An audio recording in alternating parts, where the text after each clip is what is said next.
Hello बच्चों, आज हम अपना क्लास 10th का 4th चैप्टर स्टार्ट करने वाले हैं जिसका नाम है क्वाड्रेटिक इक्वेशन।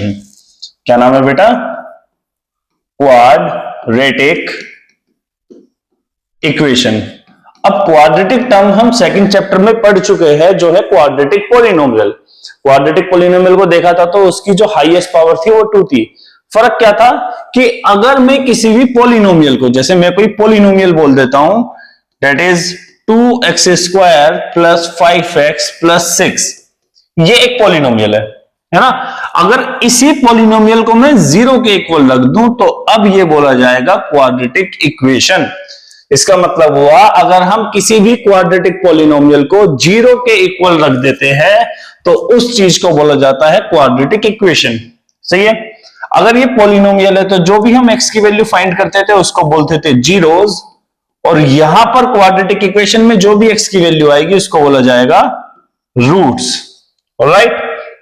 अब रूट्स का मतलब क्या हुआ? रूट्स का मतलब है कि कोई भी x की ऐसी वैल्यू जिसको पुट करने पे पूरी इक्वेशन का आंसर 0 आ जाए उसको बोला जाता है क्वाड्रेटिक इक्वेशन के रूट। और यही चीज पॉलिनोमियल में बोली जाती थी जीरो। तो जैसे अब हम देखें कि क्वाड्रेटिक इक्वेशन की जनरल फॉर्म क्या है, ऑलमोस्ट टॉपिक सेम है जो भी हमने क्वाड्रेटिक पॉलिनोमियल में पढ़ा था, इसलिए ज्यादा डीपली तो नहीं जाना इसके अंदर, बट जो जो बोर्ड में इंपॉर्टेंट पॉइंट्स होता है वो हम सब यहां पर कवर करेंगे। अगर देखा जाए जनरल फॉर्म, सबसे पहले देखी जाए भाई जनरल फॉर्म क्या है या फिर स्टैंडर्ड फॉर्म क्या है, तो वो हो जाती थी हमारे पास ax² plus bx plus c is equal to 0, जहां पर बोला गया कि भाई आप a को 0 नहीं रख सकते। ठीक है, अगर आपने a को 0 ही रख दिया तो ये तो गायब हो जाएगा, इसका मतलब ये लीनियर इक्वेशन बन जाएगी। और हमारा चैप्टर का नाम क्या है? Quadratic equation. हाँ, b और c को आप जरूर यहां पर 0 पुट कर सकते हो। ऑलराइट, अब देखते हैं। जनरली इसकी हाईएस्ट पावर है हमारे पास, क्वाड्रेटिक इक्वेशन की हाईएस्ट पावर या फिर जो इस पॉलिनोमियल की डिग्री है वो है हमारे पास 2। ठीक है, तो इसके रूट्स भी कितने आने हैं? 2। रूट्स भी कितने हो गए इसके? 2। बट क्या हर क्वाड्रेटिक इक्वेशन के रूट्स आ सकते हैं? भाई रूट्स रियल भी हो सकते हैं, रूट्स इमेजिनरी भी हो सकते हैं। जैसे अब हम अगर एग्जांपल्स की बात करें अलग अलग, मैंने एक जनरल फॉर्म लिखी ax² plus bx plus c बराबर 0, और मैं इसका एग्जांपल ले लेता हूं x² माइनस 5x प्लस 6, पहला एग्जांपल। ऑलराइट। सेकंड में कर सकता हूं कि मैं c को 0 रख दूं, मतलब जो 6 है वही हटा दूं, तो मेरी इक्वेशन बन जाएगी x² minus 5x is equal to 0, क्योंकि हमें यह बताया गया पहले वाले पार्ट में कि आप a को 0 नहीं रख सकते, बट हम b को रख सकते हैं, हम c को भी 0 रख सकते हैं। थर्ड हमारा बन सकता है कि भाई मैं b वाली टर्म को 0 रख दूं ना, कांस्टेंट टर्म को 0 रख दूं, तो बनेगा x² प्लस 6। ऑलराइट। अब ये चीजें प्लस माइनस में भी चेंज हो सकती है। अब अगर देखा जाए, अगर मेरे पास किसी क्वाड्रेटिक इक्वेशन में तीनों टर्म्स है, ठीक है, a b है, यहां पर a है, a की वैल्यू 1 है, b है, उसकी वैल्यू -5 है, एंड c की वैल्यू 6 है। अगर तीनों ही टर्म गिवन है तो मेरे पास 2 मेथड हो सकते हैं इसको सोल्व करने के। या तो मैं इसके अंदर यूज करूंगा मिडिल टर्म स्प्लिटिंग। ठीक है, अगर मिडिल टर्म स्प्लिटिंग हो जाती है तो वेल एंड गुड, अगर ये नहीं होती तो हमारे पास सेकंड मेथड आ जाता है क्वाड्रेटिक फॉर्मूला। वो अभी हम नेक्स्ट वाले पार्ट में अपना डिस्कस करने वाले हैं। ठीक है, नेक्स्ट पार्ट आ जाएगा हमारा क्वाड्रेटिक फॉर्मूला। क्वाड्रेटिक फॉर्मूला तो अगर क्वाड्रेटिक इक्वेशन है पॉलिनोमियल में, कहीं पॉलिनोमियल में नहीं, क्वाड्रेटिक इक्वेशन में आप कहीं भी यूज कर सकते हो। सेकंड दिस, a की वैल्यू है सर, b की वैल्यू है, यहां पर c की वैल्यू नहीं है, तो इस पार्ट में हम मिडिल टर्म नहीं कर सकते। जब भी कभी c की वैल्यू 0 हो जाए, कभी भी c की वैल्यू 0 हो जाए, कांस्टेंट टर्म 0 हो जाए, तो हमें क्या करना पड़ता है, इसमें x को कॉमन लेना पड़ेगा। Take x as common. जैसे ही आपने x को कॉमन लिया तो मेरी इक्वेशन कन्वर्ट हो गई x minus 5 is equal to 0। तो एक बार x को 0 के इक्वल रख दिया जाएगा, एक बार x माइनस 5 को 0 के इक्वल रख दिया जाएगा, तो x की वैल्यू 0 आ गई, पहला रूट, और x की वैल्यू 5 आ गई, ये हो गया हमारा सेकंड वाला रूट। ऑलराइट, इसमें तो मिडिल टर्म स्प्लिटिंग करूंगा, सीधा आंसर आएगा x minus 3 x minus 2 is equal to 0। तो एक बार x की वैल्यू 3 आ गई, एक बार x की वैल्यू 2 आ गई। आंसर दो ही आने हैं। बट क्या हो अगर b को 0 रख दिया जाए? ठीक है, क्या हो अगर b को 0 रख दिया जाए? तो मेरे पास दो कंडीशन बनी, ax स्क्वायर प्लस सी, ये भी हो सकता है, और it may be ax square minus c is equal to 0, ये भी हो सकता है। ठीक है, सेम यहां पर जैसे अगर माइनस है तो यहां प्लस भी हो सकता है, तो मैं प्लस x कॉमन लेता तो एक 0 आता है, एक x प्लस 5 को 0 रख के x की वैल्यू माइनस 5 आती। अब यहां पर गड़बड़ है, सपोज करो अगर ये प्लस में आ जाए, that is x square plus 6 भी हो सकता है बराबर 0, और एक हो सकता है एक्स स्क्वायर माइनस 6 बराबर 0। तो सर अभी हमने ये पढ़ा है कि रूट्स होते क्या है, x की ऐसी वैल्यू जिसको पुट करने पे मेरा पूरा आंसर 0 हो जाए। अब बताइए, क्या यहां पर अगर मैं किसी नेगेटिव नंबर का भी स्क्वायर करूंगा तो वो पॉजिटिव आएगा? पॉजिटिव प्लस पॉजिटिव कभी 0 नहीं आने वाला, और पॉजिटिव की वैल्यू रखोगे तो वो वैसे भी नहीं आने की। मतलब आप कोई भी नंबर रखो यहां पर, उसका होल स्क्वायर करोगे, देन उसमें 6 ऐड करोगे, तो कभी भी आंसर 0 आ ही नहीं सकता।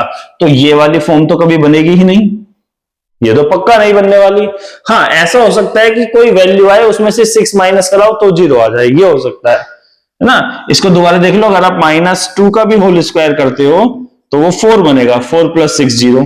ठीक है, आप बोलो सर माइनस में √6 रख दो, माइनस में √6 का स्क्वायर प्लस 6 माइनस का स्क्वायर प्लस 6 का स्क्वायर 6, तो 12 आ गया, ये भी नहीं बैठेगा। ठीक है, और नेगेटिव में रूट आ जाए तो वो कॉम्प्लेक्स नंबर है, वो रियल नंबर है ही नहीं, और रूट हमारे मेरे हमेशा कैसे आने होते हैं, रियल आने होते हैं।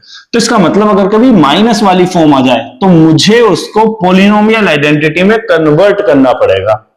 क्या करना पड़ेगा भाई?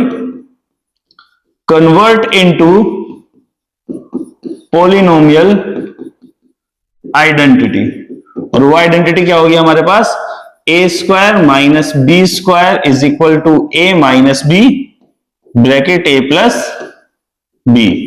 जैसे अगर हम लिखे इसमें है x square minus 6 is equal to 0, तो मैं इसको लिखूंगा x का स्क्वायर माइनस √6 का whole square is equal to 0। That is एक बार x माइनस √6 और एक बार आएगा x प्लस √6 बराबर 0। तो यहां से एक बार x की वैल्यू √6 हो जाएगी और एक बार यहां से x की वैल्यू माइनस का √6 हो जाएगी। आंसर मेरे दो ही आने हैं। ठीक है, बस तरीका अलग अलग है, तीनों टर्म है, मिडिल टर्म करो। c की वैल्यू 0 है तो x को कॉमन लेके दो फैक्टर बनाओ, अगर b की वैल्यू 0 है तो प्लस में कभी कुछ नहीं बनेगा, माइनस में है तो आइडेंटिटी में कन्वर्ट करो। ऑलराइट, ये था हमारे पास सबसे पहली फॉर्म क्वाड्रेटिक इक्वेशन की, कि x की वैल्यू कैसे कैसे निकाली जाती है। अब मैंने यहां पर एक वर्ड यूज करा है क्वाड्रेटिक फॉर्मूला, ये सबसे ज्यादा इंपॉर्टेंट है। ठीक है, उससे पहले हम अपने नेचर ऑफ रूट पाते हैं। एक हमारा टॉपिक है नेचर ऑफ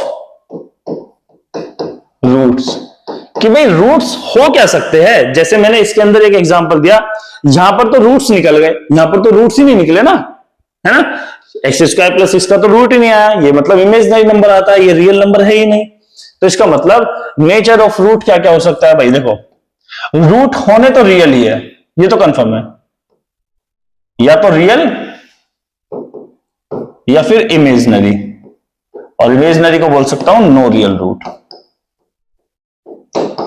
ठीक है, अब रियल भी दो टाइप के हो सकते हैं, क्या पता वो सेम आ जाए, ठीक है, क्या पता वो इक्वल आ जाए दोनों नंबर, और क्या पता वो अनइक्वल हो जाए।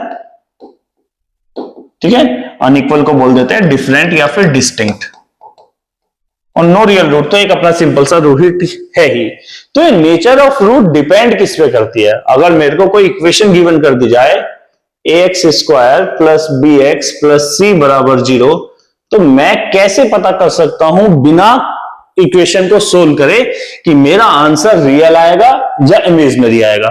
और अगर रियल भी आ रहा है तो दोनों रूट इक्वल होगी या दोनों रूट अनइक्वल होगी, विदाउट सोल्विंग कैसे पता करा जाए। तो हमारे पास डी का फॉर्मूला आता है बी स्क्वायर माइनस 4ac। ठीक है, ये डिस्क्रिमिनेंट होता है जो मुझे वैल्यू बताता है कि मेरा नेचर ऑफ रूट क्या है। दैट इज अगर ये d की वैल्यू है, d is equal to b square minus 4ac है, b का मतलब कोफिशिएंट ऑफ x, a का मतलब coefficient of x square, c का मतलब कांस्टेंट टर्म। अब ये d की वैल्यू क्या क्या हो सकती है, मे बी d की वैल्यू 0 आ जाए। आपने सारी वैल्यू पुट करी, इस पूरे इक्वेशन को सोल्व करा, क्या पता d की वैल्यू 0 आ जाए। अगर d की वैल्यू 0 आ गई तो जो मेरा नेचर है वो है रियल एंड इक्वल। ऑलराइट, क्या पता d की वैल्यू 0 से बड़ी आ जाए, इसका मतलब d की वैल्यू पॉजिटिव आ जाए, है ना, प्लस का 5, प्लस का 10, x प्लस वाई का होल स्क्वायर, कुछ भी आ सकता है। इसका मतलब जो मेरे रूट्स है वो है रियल एंड अनइक्वल,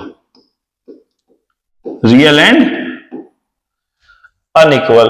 क्या पता d की वैल्यू 0 से छोटी आ जाए, ठीक है, इसका मतलब d की वैल्यू नेगेटिव आ जाए, d की वैल्यू क्या आ जाए भाई, नेगेटिव आ जाए। तो मेरा आंसर क्या आएगा, नो रियल रूट।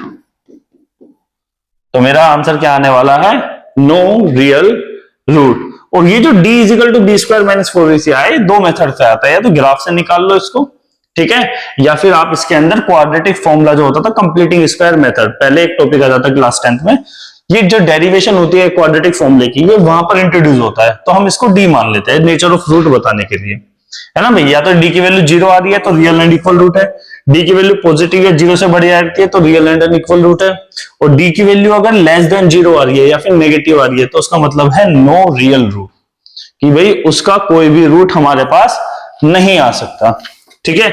ये हमारा फाइंड करा जाता है नेचर ऑफ रूट को निकालने के लिए। आई होप यहां तक आपको कोई भी डाउट नहीं आया होगा, ठीक है। इससे सिर्फ हम क्या निकालेंगे, अपना नेचर ऑफ रूट। अब ये क्वेश्चन बनता कैसे है, देखिए, जैसे बोला जाए find the nature of root, find the nature of root of the quadratic equation of the quadratic equation 4x square minus 5x plus 3 is equal to 0। तो ये तो हमारे को एक पॉलिनोमियल गिवन कर दिया है, सॉरी क्वाड्रेटिक इक्वेशन गिवन है जिसको बोला गया 4x square minus 5x plus 3 is equal to 0। सबसे पहले आप a को कंपेयर करोगे, a की वैल्यू 4 है, देन b की वैल्यू -5 है, देन c की वैल्यू हमारे पास 3 है। अब नेचर ऑफ रूट फाइंड करना है तो इसका मतलब मुझे क्या फाइंड करना है, d की वैल्यू, ऑलराइट। एंड d का फॉर्मूला क्या होता है, बी स्क्वायर माइनस 4ac। अगर अब हम इसको सोल्व करते हैं तो -5 का whole square minus 4 multiply 3, alright, that is -5 का स्क्वायर कितना हो जाएगा 25, 4 मल्टीप्लाई 4 16, 16 मल्टीप्लाई 3 दैट इज 48। तो हमारा आंसर क्या आ रहा है, 25 minus 48 that will become minus of 23। अब ये आंसर कैसा आया है, मोनोमियल, बायनोमियल या ट्राइनोमियल, तो ये सिंगल डिजिट में आया, इसका मतलब ये मोनोमियल है, और मोनोमियल के साथ आ गया हमारा नेगेटिव, इसका मतलब इसका नेचर ऑफ रूट क्या हो गया, नेचर ऑफ रूट्स इसका हो गया no real root. No real मतलब x की ऐसी कोई वैल्यू नहीं है जिसको आप पुट करके आंसर 0 लेकर आ जाओ, रियल वैल्यू नहीं है, ऑलराइट, ठीक है। अगर रियल वैल्यू होती तो हमारा आंसर क्या आता, पॉजिटिव आता या फिर 0 आ जाता। तो नेचर ऑफ रूट के क्वेश्चन हमसे इस टाइप से पूछा जाता है, डायरेक्ट इक्वेशन गिवन होगी, पूछेगा किस टाइप का नेचर है, तो हम अपना इस वाली कंडीशन से चेक करेंगे 0 है, ग्रेटर देन 0 है या फिर लेस देन 0 है, ऑलराइट। अब एक और टाइप का क्वेश्चन देख लेते हैं जिसमें हमें अननोन वैल्यू बोली जाती है, ठीक है भाई। जैसे क्वेश्चन में बोला गया find the value of k, find the value of k for which the quadratic equation, for which the quadratic equation given है k plus 4x square, right, plus k plus 1 of x plus 1 is equal to 0, ठीक है, has two real equal roots, real equal roots, ये question पूछा गया है। चलिए try करते हैं भाई इसको। अब हमको एक कंडीशन गिवन है कि जो मेरे रूट्स है वो इक्वल रूट है। अब ये मुझे गिवन है, मुझे पूछा नहीं, ये मुझे बता दिया गया कि भाई रूट इक्वल है तो के की वैल्यू बताओ। यहां पर के की ऐसी क्या वैल्यू पुट करूं जिससे इस पूरी इक्वेशन में जब डी की वैल्यू निकालूं तो वो 0 आ जाए। ऑलराइट, अब जैसे हमको इसके अंदर एक इक्वेशन गिवन है, तो इक्वेशन है भाई k+4 के स्क्वायर। सबसे पहली मिस्टेक क्या करते हैं हम लोग, के स्क्वायर के अंदर मल्टीप्लाई कराते हैं, वो नहीं करवानी है। ऐसा क्यों? क्योंकि मुझे क्वाड्रेटिक पॉलिनोमियल ही ax² plus bx plus c given होता है is equal to 0, quadratic equation. तो जो x² के साथ है वो कोफिशिएंट ऑफ a है, और पूरी इक्वेशन में एक ही बार x² है। अगर आप इसको अंदर मल्टीप्लाई करा दोगे तो x² 2 बार आ जाएगा, तो आप कंफ्यूज होगे कि a किसको लूं। ठीक है, इसलिए हम लोग अंदर मल्टीप्लाई नहीं करवाते। Then plus k+1 of x plus 1 is equal to 0। Compare करा जाए तो a की वैल्यू हो गई k+4, देन b की वैल्यू हो गई है k+1, देन c की वैल्यू हो गई 1। अब हमें कंडीशन गिवन है कि रियल एंड इक्वल रूट, तो हम लिखेंगे for real and equal root. Real और इक्वल रूट के लिए हमारे पास d की कंडीशन क्या होती है, d इज इक्वल टू 0, और d इज इक्वल टू 0 का मतलब है कि भाई b² माइनस 4ac बराबर 0। क्योंकि मुझे पता है कि अगर मेरे नेचर ऑफ रूट में d 0 है तो वो रियल एंड इक्वल है। अब मुझे अगर रियल एंड इक्वल गिवन है, इसका मतलब हुआ d इज इक्वल टू 0 है, तो हमने d को 0 के इक्वल रखा, देन d की वैल्यू पुट करी। अब मैं बाकी वैल्यू पुट करने से पहले एक और काम कर सकता हूं कि नेगेटिव है, ये उधर जाके पॉजिटिव हो जाएगा। ठीक है भाई, देन हमने अपनी b की वैल्यू पुट करी, b की वैल्यू है k+1 का whole square is equal to 4 multiply a की वैल्यू बाइनोमियल है तो बाइनोमियल को हमेशा ब्रैकेट में, that is k+4। Then c की वैल्यू 1 है, वो एज इट इज। ये बैठा x प्लस वाई का whole square, that is x² plus y का स्क्वायर, दैट इज 1 का square 1, plus 2 multiply x multiply 1, then 4 into 1 4, and k+4 हमारा ऐसे ही आ गया। आगे अभी ब्रैकेट में इंटू होगी तो ये बना k² plus 1 plus 2k 4k plus 16। अब क्या करेंगे, ये क्वाड्रेटिक बन रही है, इन दोनों टर्म्स को इधर लेकर आ जाएंगे, तो ये बनेगा k² प्लस का 2k, ये माइनस का 4k हो जाएगा, माइनस का 2k, ये प्लस का 16 इधर आएगा, हो जाएगा माइनस का 15। अब 15 के ऐसे फैक्टर करने हैं कि 2 आ जाए, तो वो हो गए 5 एंड 3। तो हम इसको बोल देंगे भाई k² minus 5k plus 3k minus 15 बराबर 0। k कॉमन ले लिया, k माइनस 5, 3 कॉमन लिया, k minus 5, that is k minus 5 and k plus 3 is equal to 0। तो k की दो वैल्यू आ गई, first one is 5, second one is minus का 3। ऑलराइट, अब ये दोनों वैल्यू ही इसमें सेटिस्फाई कर सकती है, क्योंकि हमसे बोला है इसके कितने रूट्स है, 2 रियल इक्वल रूट है। कभी कभी ये 2 गायब कर देता है, 2 गायब कर देता है। इसका मतलब क्या होता है, मे बी जब मैं क्वेश्चन को सोल्व करूं अगर यह 2 ना हो तो क्या पता मेरी k की वैल्यू -4 आ जाए। सही है, बट अगर मैं -4 यहां पर पुट कर देता हूं तो -4 + 4 0, तो ये पूरा 0 हो जाएगा, तो फिर ये क्वाड्रेटिक नहीं बनेगा। इसका मतलब फिर मैं पॉजिटिव वैल्यू लूंगा, है ना। मतलब इन दोनों में से मैं कोई ऐसी वैल्यू नहीं लेने का जिससे मेरा x² 0 हो जाए। इस टाइप के क्वेश्चन है, आप लोग इसको ट्राई कीजिएगा, आपसे हो जाएंगे। जो भी हार्ड क्वेश्चन होगा हम अपनी नेक्स्ट वाली वीडियो में उसको कवर कर लेंगे इस एक्सरसाइज में। Alright, RS. अग्रवाल में से नेचर ऑफ रूट की एक्सरसाइज करना बहुत इंपॉर्टेंट है। लास्ट टू लास्ट ईयर इस एक्सरसाइज में से 5 नंबर का क्वेश्चन आया था। कंडीशन यही गिवन होती है, रियल एंड इक्वल रूट, सिर्फ इक्वेशंस बदल जाती है। सो आप लोग एक बार इसको ट्राई कीजिएगा। ओके बेटा।